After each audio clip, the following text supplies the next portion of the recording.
I hate them, I hate Vikrant. नहीं, वो सिर्फ बुरा इंसान नहीं है, वो इस दुनिया की सबसे बड़ी गलती है। और इस घर में अब उसका नाम लेने की भी इजाजत नहीं है। हमारे लिए विक्रांत 7 साल पहले ही मर चुका है। यह कहते हुए रॉनी का गुस्सा फूट पड़ता है। जब विक्रांत अपनी सफाई देने की कोशिश करता है, तभी रॉनी उसे जोरदार थप्पड़ मार देता है। पूरा परिवार सन्न रह जाता है। मन्नत के सपोर्ट में रॉनी ढाल बनकर खड़ा हो जाता है। जी हाँ दोस्तों, सीरियल मन्नत की कहानी अब उस मोड़ पर आ चुकी है जहां हर रिश्ता, हर भरोसा और हर सच कटघरे में खड़ा होने वाला है। दरअसल मन्नत पर ऐसा इल्जाम लगाया गया है जिसने पूरे परिवार को हिलाकर रख दिया है। आरोप है कि मन्नत ने बच्चों को दिए गए खाने में जहर मिलाया था, वही गोले जिन्हें खाते ही बच्चों की हालत बिगड़ गई और पूरा घर अफरा तफरी में आ गया।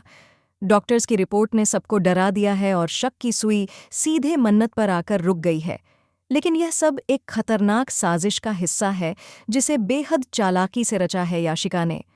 बाहर से मासूम दिखने वाली याशिका अंदर ही अंदर मन्नत की जिंदगी बर्बाद करने की कसम खा चुकी है। विक्रांत बिना एक पल सोचे मन्नत पर इल्जाम लगाता है। वह सबके सामने चिल्लाकर कहता है कि मन्नत की आदत ही है झूठ बोलना, धोखा देना और लोगों की जिंदगी से खेलना। उसके शब्द मन्नत के दिल को छलनी कर देते हैं, लेकिन तभी धैर्य सामने आता है। उसकी आंखों में गुस्सा नहीं, भरोसा होता है। दुआ भी अपनी माँ के सपोर्ट में खड़ी हो जाती है और साफ कह देती है कि उनकी माँ ऐसा कभी नहीं कर सकती। हालात तब और बिगड़ जाते हैं जब विक्रांत पुलिस स्टेशन जाकर मन्नत के खिलाफ शिकायत दर्ज करा देता है। पुलिस मन्नत को गिरफ्तार कर लेती है। हथकड़ियों में जकड़ी मन्नत की आंखों से आंसू बह रहे होते हैं, लेकिन वह चुप रहती है क्योंकि उसे भरोसा है धैर्य पर।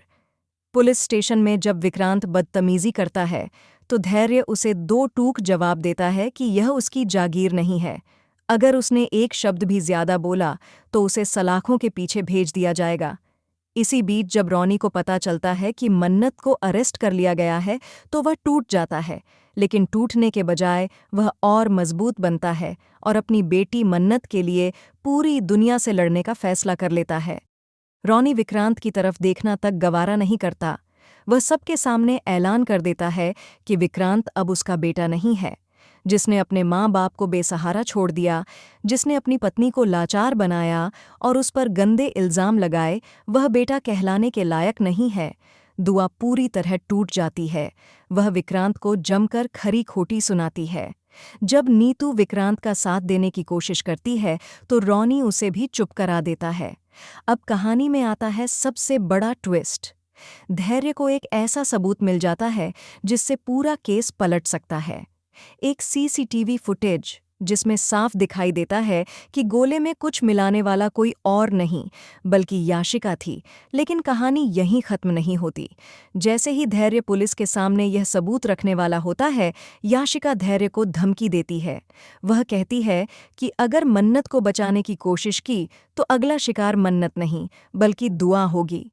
अब धैर्य दोराहे पर खड़ा है, एक तरफ सच, दूसरी तरफ अपनों की जान। सवाल ये है, क्या धैर्य सच सबके सामने लाएगा? क्या मन्नत बेगुनाह साबित होगी? क्या विक्रांत को अपनी गलती का एहसास होगा या फिर उसकी नफरत उसे और अंधा कर देगी? और क्या याशिका का असली चेहरा सबके सामने आएगा या फिर वह एक और खतरनाक चाल चलेगी? आने वाले एपिसोड्स में होने वाला है हाई वोल्टेज ड्रामा, इमोशन और ऐसे शॉकिंग ट्विस्ट जो आपकी सांसें रोक देंगे। आप कितने एक्साइटेड हैं इस आने वाले धमाके के लिए? क्या आप चाहते हैं कि मन्नत और धैर्य की शादी जल्द हो? और क्या आपको लगता है कि विक्रांत मन्नत को इतनी आसानी से छोड़ देगा? हमें कमेंट में ज़रूर बताएं। टीवी की हर लेटेस्ट अपडेट के लिए चैनल को सब्सक्राइब